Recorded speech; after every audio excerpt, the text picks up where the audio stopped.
অনৈতিক কাজের অভিযোগ, পুরসভার বিরুদ্ধেই সরব চেয়ারম্যান। বিধাননগর মেলা নিয়ে পুরসভাকে আক্রমণ শানিয়েছেন চেয়ারম্যান। সরকারিভাবে মেলা করার অনুমতি, তাও বেসরকারি হাতে।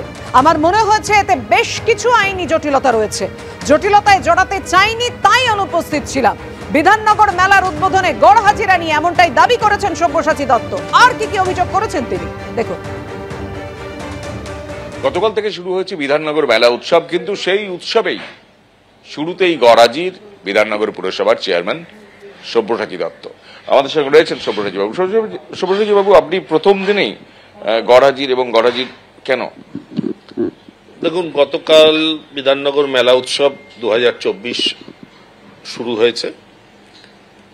বিধাননগর মেলা উৎসব এটা পৌর নিগমের মেলা, সরকারিভাবে এটা করার আমাদের অনুমতি আছে। সেই মেলাটাকে বেসরকারি হাতে চলে গেছে। আমার মনে হয়েছে এতে বেশ কিছু আইনি জটিলতা আছে। সেই আইনি জটিলতাতে আমি পার্টি হতে রাজি নই বলে আমি অনুপস্থিত। গত বছর অবধি হয়েছে, খুব ভালোভাবেই হয়েছে, পৌর নিগম করেছে। হঠাৎ এইবার দেখলাম, গতবার এটা একটা আওয়াজ উঠেছিল, সেই সময় বোর্ড মিটিংয়ে প্রচুর পৌর প্রতিনিধি বলে যে এটা আমরা জানি না, এটা সরকারি মেলা, এইভাবে হয় না। প্রাঙ্গণ তো আরবান ডেভেলপমেন্টের, তো যারা মেলা করতে চাইবে তারা আরবান ডেভেলপমেন্টের কাছে ডাইরেক্ট চাইবে, আমাদের মাধ্যমে কেন? আমরা আরবান ডেভেলপমেন্টের কাছে আবেদন করছি যে আমরা মেলা করব। পৌর নিগম আমাদের 1 টাকার বিনিময়ে আরবান ডেভেলপমেন্ট আমাদের জমি দিচ্ছে। প্রচুর টাকা আরবানের লস হচ্ছে। পার ডে হয়তো ওখানে 50,000 টাকা করে ভাড়া হয়। এই 25 দিন 26 দিনের ভাড়াটা আরবান লস করছে, যেহেতু গভর্নমেন্ট টু গভর্নমেন্ট 1 টাকার বিনিময়ে দেওয়া হয়। আমি নিলাম, নিয়ে আমি সেটা আউটসোর্স করে দিলাম, এবং যদি আউটসোর্সই করতে হয় তো তৎকালীন যারা করতো তাহলে তাদেরও তো ডেকে প্রায়োরিটি দিতে, মানে ফার্স্ট প্রায়োরিটি তাদের দিতে হবে, কারণ তারা তো করতো। আমার মনে হয় প্রথমে মেয়র ইন কাউন্সিল মিটিংয়ে এটা অ্যাপ্রুভ হতে হবে।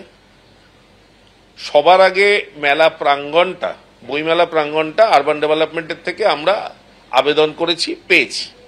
পরবর্তীকালে মেয়র ইন কাউন্সিল মিটিংয়ে এটা অ্যাপ্রুভ হতে হবে, নিশ্চয়ই হয়েছে, আমি জানি না। তারপরে সেটা বোর্ড মিটিংয়ে রেট্রোস্পেক্টিভ এফেক্ট দিতে হবে। বোর্ড মিটিং হচ্ছে আলটিমেট। বোর্ড মিটিংয়ে কোনো আসেনি, এবং এটা স্পেসিফিক এজেন্ডা হয়ে আসার কথা বিধাননগর মেলা উৎসব, যে আমরা প্রাইভেট হস্তান্তর করব, কেন করব, কি কারণে করব, আসেনি। বোর্ড মিটিংয়ে, বিগত বোর্ড মিটিংয়ে কোনো এজেন্ডাও ছিল না, আসেওনি। আর সেই কারণে আমার মনে হয়েছে এই আইনি জটিলতার মধ্যে আর নতুন করে আমি জড়াতে রাজি। তা আপনি এটা মেয়রকে জানাননি? ব্যক্তিগতভাবে অনেক কিছুই তো মেয়রকে জানান। বলেছি একটি দৈনিক সংবাদে, যে সেখানে মন্ত্রী নিজেই বলেছেন যে আমি বারণ করেছি, এই টেন্ডার ক্যান্সেল করে দিতে বলেছি, এবং পৌর নিগমকেই মেলা করতে বলেছি। তারপরে এটা কেন হলো আমি জানি না। ফিরাদ হাকিম বলছেন যে পৌর নিগমই মেলাটা করুক। হ্যাঁ, কেন? পারমিশন তো পৌর নিগমকে দেওয়া হয়েছে, সেটা আউটসোর্সিং করা, আইনি কাজ হচ্ছে বললেন তো। কারণ সরকারি, দেখুন, আইনি কি বেআইনি সেটা ঠিক করবে মহামান্য আদালত, কেউ যদি আদালতে যায়। কিন্তু আমার মনে হয়েছে, আমি বললাম প্রথমেই, আমি বেশি দূর পড়াশোনা করিনি, আমার যেরকম পুঁথিগত বিদ্যা, তাতে আমার মনে হয়েছে এখানে আইনি জটিলতা হতে পারে, সেই কারণে আমি এর অংশীদার হতে রাজি নেই। আমার প্রশ্ন হচ্ছে, একদম রাজনৈতিকভাবে প্রশ্ন হচ্ছে, যে একজন মেয়র তিনি চেয়ারম্যানের কথা শুনছেন না, এমনকি পুরমন্ত্রীর কথা শুনছেন না, এইটার কারণ কি হতে পারে? কেন? সেটা পৌরমন্ত্রীকে জিজ্ঞেস করুন। জানানোর পর মেয়র কি বললেন? অবকাশই তো নেই, বোর্ড মিটিংই তো হয়নি। মিটিং ছাড়াই এটা দেওয়া হয়েছে? বোর্ড মিটিং ছাড়া। এমআইসি হয়েছে কিনা আমি বলতে পারবো না, কারণ এমআইসিটা তো র্যাটিফাই হবে বোর্ড মিটিংয়ে। বোর্ড মিটিং ছাড়া এটা দেওয়াও যায় না, যেহেতু সরকারি। সেটা যায় কি যায় না সেটা উনি ভালো বলতে পারেন, হয়তো ওনার নিশ্চয়ই কোনো